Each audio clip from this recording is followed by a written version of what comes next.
πώς να πούμε, οι 15 τόνοι μέταλλο, οι 10 τόνοι κυροζίνη.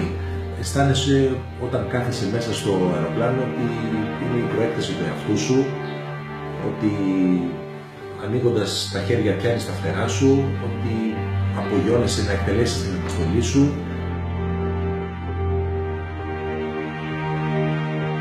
Είσαι με κάτι το οποίο έχει ψυχή, δεν είναι κάτι άψυχο.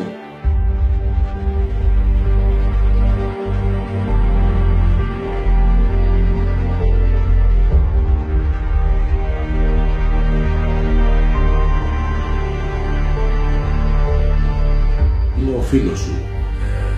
Μαζί θα φέρεις εις πέρα στην αποστολή.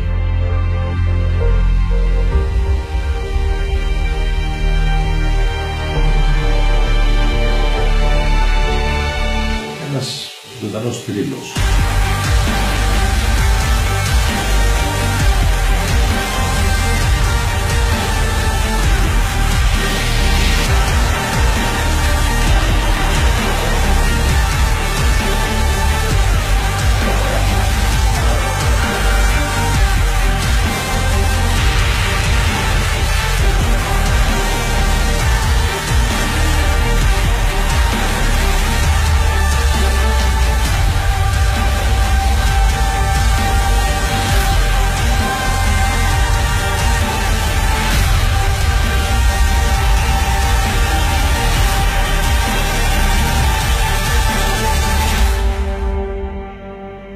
Μία φορά φαντομάς, πάντα φαντομάς.